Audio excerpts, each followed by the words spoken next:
What's going on, guys? It's GK again, back at it with another deck profile for you. Today we got an Ishizu Obelisk FTK build.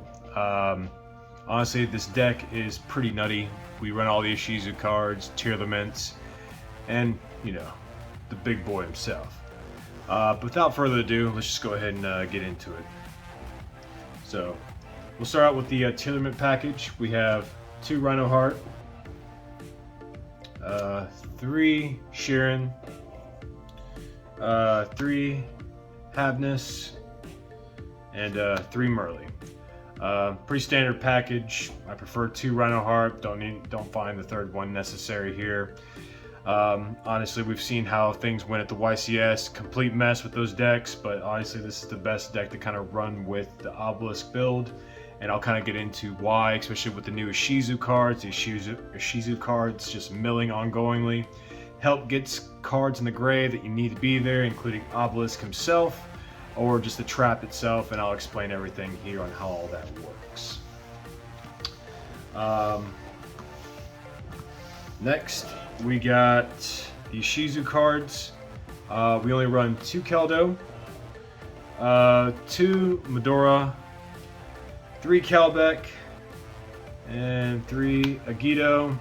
Honestly, you really don't want to see too much of these unless you're going against the mirror, then obviously saving yourself, returning cards back to deck, so on and so forth. Agito being able to mill, in case we do run the traps in here, the Exchange of the Spirit. So being able to mill 5 plus an additional 5 on either side or either player's graveyard. And then Kelbeck being able to set the trap, to be able to set the Gravekeeper's trap, just in case for that mirror match. Pretty nutty. Helps get the Soul Energy Max card that we'd like to see in the grave. Helps add Obelisk to hand. We'll get into that here in just a second, but that's pretty much for the Ishizu package there. We run 2 Diviner. Diviner's awesome. I am thinking about running a 3rd, but I think 2 really does a job here, especially when we go into Baron Defleur. Baron's Baron. And we do run the 1 Beast here. Beast, we do run 1 Winda, so just in case your opponent wants to just fire off special summoning ongoingly, you know, being able to mill and if you have Hamvis in hand, being able to mill and potentially hit the being able to fusion off and go into the Winda, you know, just kind of makes your opponent cry a little bit. Going into the hand traps, we run 3 Herald of Orange Light, also Tuner. If you have 2 regular 4s out, just go into Baron.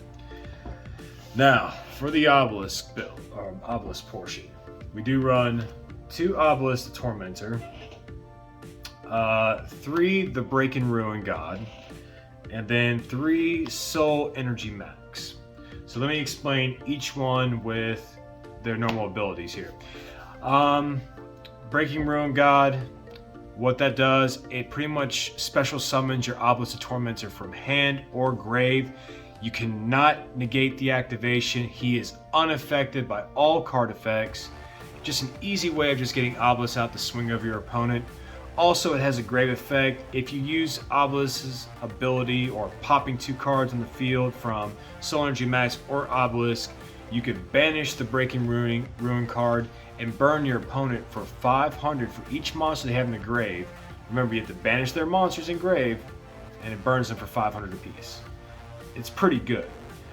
Soul Energy Max, if you have Obelisk on the field and his original attribute is Divine, you contribute 2 monsters and burn your opponent for 4k. If this card is in grave, you can add an Obelisk from deck or your graveyard to hand. So that's what makes this so good with milling so much. So a lot of times you want to see this in the grave, at least one of, and potentially one of these, or have this in hand, whichever is preferable depending on your situation.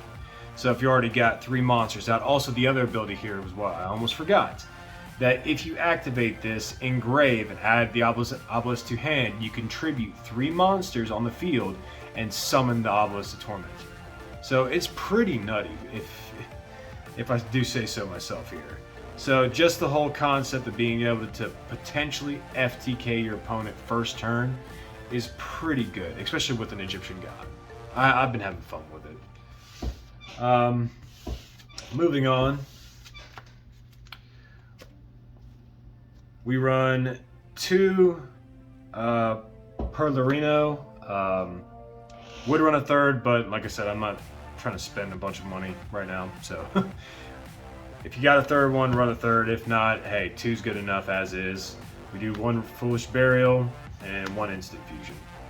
Pretty simple here. Honestly, also with the Ishizu cards, if you ever mill your field spell or anything like that, you can always use Keldo or the, I believe it was Medora. Yeah, Medora.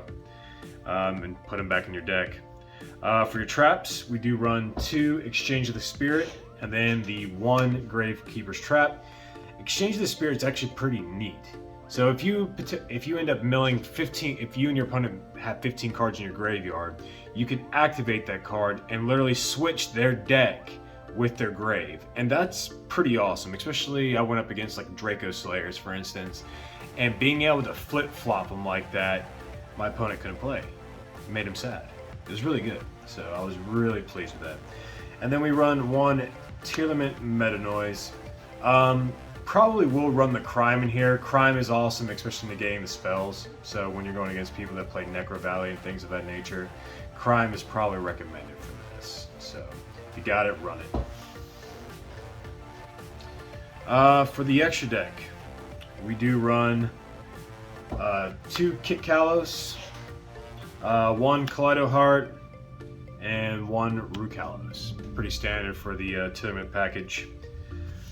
We do side deck the Super Poly, but we do run the 1 Mud Dragon, and 1 Garua, and 1 Draco Stapelia. That's all we need there. Pretty good for wood wings.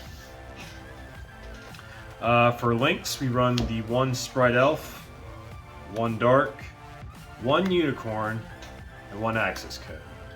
I prefer Access Code over cards like Borreload or Avermax. I mean, Avermax is great and everything, but being able to pop your opponent's cards and just having a big 53k beater on the field, I mean, that's pretty nice. And honestly, when I went against the mirror match, my opponent didn't have a second Rukalos, couldn't continue on, got the game match, so it worked pretty well.